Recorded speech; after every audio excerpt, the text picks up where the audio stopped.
Welcome to Fox Local. I'm meteorologist Cody Matz. We'll keep you updated throughout the afternoon. We'll walk you through the storm system that's rolling its way through. I know we hesitate to call this a winter storm. It is very much. It's just not going to give us a lot. This is not Snowmageddon by any stretch, but this is snow in January, but we'll just keep you updated through the afternoon right here on Fox Local. Okay, so for the metro, still expecting a couple 3 inches of snow. Like I mentioned, not Snowmageddon, but enough certainly to blow and drift around. That's why we've got an advisory in place. There will be some travel concerns, especially in open areas, especially as you get outside of the metro core. You'll run into some visibility issues at times. There's certainly going to be some slippery roadways around.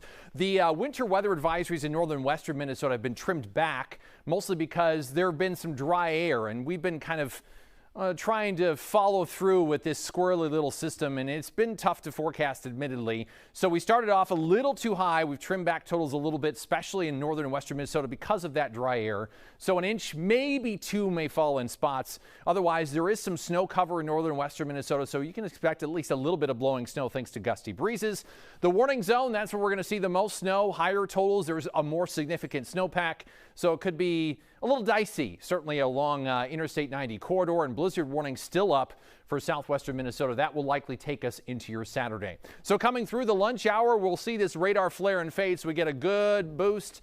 Pushes the leading edge of the snow into the southeastern metro, far southeastern metro, Hastings area, potentially Lakeville with a few little light flakes and flurries, and kind of falls apart. We'll get another surge over the next couple of hours. That will shove the snow line a little farther to the north and west, eventually pushing that into the Twin Cities metro at some point in the afternoon hours. So there's the flare, there's the fade, and we'll just kind of see that continue really for the next 18 to 24 plus hours, taking us right into Saturday afternoon, as this snow is in no hurry to fall. It's also in no hurry to move in, and it won't be any rush to move out either. So it's just kind of a lackadaisical system, with the heaviest by far staying to our south. 10 plus inches already reported in sections of southern Iowa. Similar story into sections of southern Wisconsin as well. And some of the changes that we've been watching, the storm hadn't even formed 24 hours ago. That was one of the complications in forecasting this particular storm. But it's twofold. One, there was going to be some dry air somewhere. There always is on the northern side of this, and it does look like that's pushing into northern and western Minnesota, lowering totals a bit. The other coin of this is we're just not getting as much moisture from the southern end, because instead of being one low, it's two lows.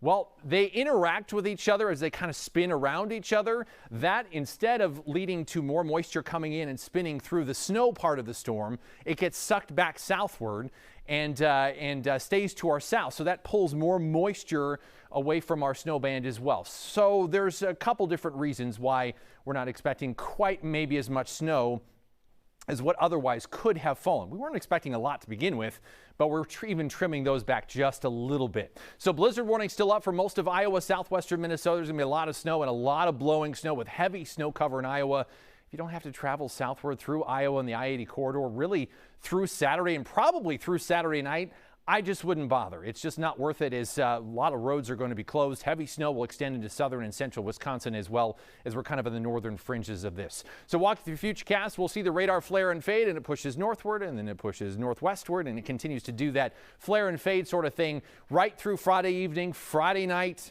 Will take us into early Saturday as well, so it'll be kind of haphazard through Saturday afternoon, as we'll just linger. Like I mentioned, no hurry to move in, really no hurry to move out, but we'll finally dry things up as we get into Saturday evening, Saturday night, and then hopefully break through at least with some of that cloud cover and get a touch of sun, but very cold temperatures going into Sunday. And here's another look at that snowfall potential. Again, very much a bullseye, so to speak, in southeastern Minnesota, with 5+ inches looking likely. Already 2+ in Rochester and La Crosse at this hour.